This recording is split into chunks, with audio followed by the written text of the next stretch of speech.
This is one of the windows that we're going to be replacing. You hear that? That's the sound of a window that has been installed too tight. And we're going to show you how to measure correctly and avoid this mistake and two more.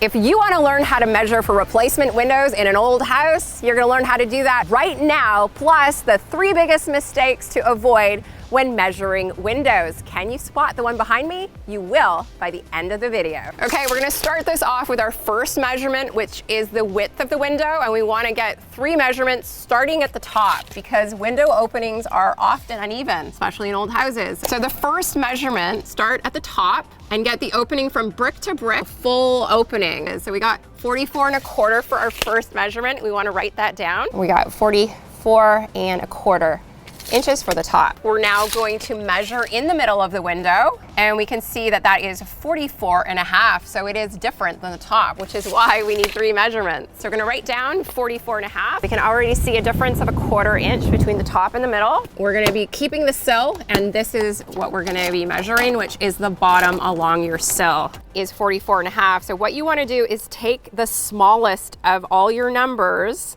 or the tightest, and that's what we're gonna use for our measurement for the width. And now we are ready for the height measurement. And to do that, we're gonna start here along the left-hand side, where you're gonna put your tape measure at the top of your header and go all the way down to your sill. 67¼ Now we're gonna move over and get the measurement straight in the middle.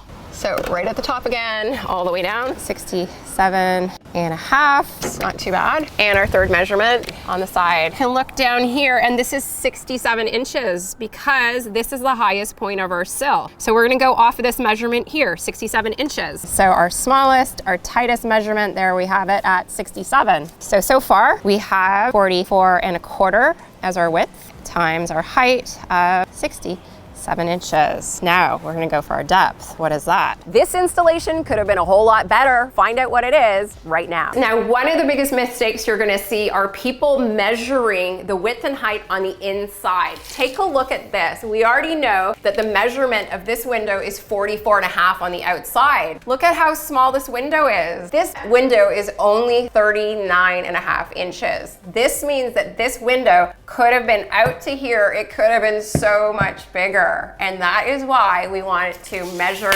on the outside, is so you get the full picture. So we can get a big, wide, and tall custom window. It looks better on the exterior, and more importantly, you get way more natural light. So that is a huge tip to remember. Now we want to measure the jambs, which are the sides of the windows to the left and right of the window, starting at the top, and put it flat on the window. That is 2½ inches. We're also gonna see that that is 2½ inches. And then finally at the bottom, where the sill meets the jamb, and that is also 2½ inches. You wanna make sure that you draw a diagram to show which way your window is hinged. In this case, I'll be replacing these with awning windows hinged at the top. We still need to calculate our expansion gap. We'll get to that in a sec, but I'm gonna show you first what happens when you don't. This is what happens when you install a window that is too tight. It doesn't operate properly.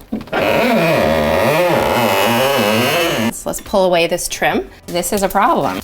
They have put the window, you can see that right on a 2x4. So you can see here, there is absolutely no expansion gap, which you need. If you install a window like this, it's not gonna function correctly, and eventually it's gonna stop working. You can also feel with your finger where the stud is. There's the stud. So I'm gonna have to make this window a little smaller, obviously. I did a quick level check on this window. It is clearly out by at least 3/8 of an inch. So I'm gonna check this for square, and you should do this too if you suspect that your window isn't square. Put your tape measure in the corner of the window, and then measure from one corner to the other corner. And then measure diagonally, left and right, like a big X. 74¼ other side.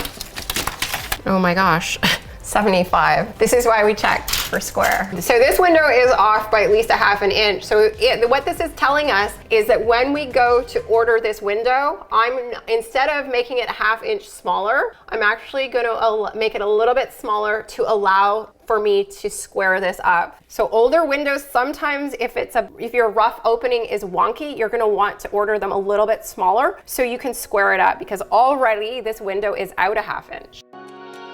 If you have a home with siding, the principles are the same. You're gonna hook your tape on the far corner of the window and get the measurement from side to side, and that's gonna give your frame to frame measurement. Then we do the middle, and then we're gonna get our top measurement from frame to frame. Jot that down. For our height measurement, we're gonna start at our header, and then we're gonna go down just to the bottom of our window, and you're gonna make note of that measurement at the side, at the middle, and then at the other side. So in 3 locations, just like we did on the front of the house. Once you have those 3 points of measurement, it is important that you consult with the installation requirements of the manufacturer of the windows that you have selected. What they're gonna recommend is that you make your windows about a half inch to 3/8 of an inch smaller, and that's to allow for shimming so you don't get those tight windows. Secondly, it's going to allow for spray foam. If you found this video helpful and you'd like to learn how to install windows so that they're energy efficient and you have that good insulation around the entire window, check out this video right here. I'm Dayru. Thanks for watching.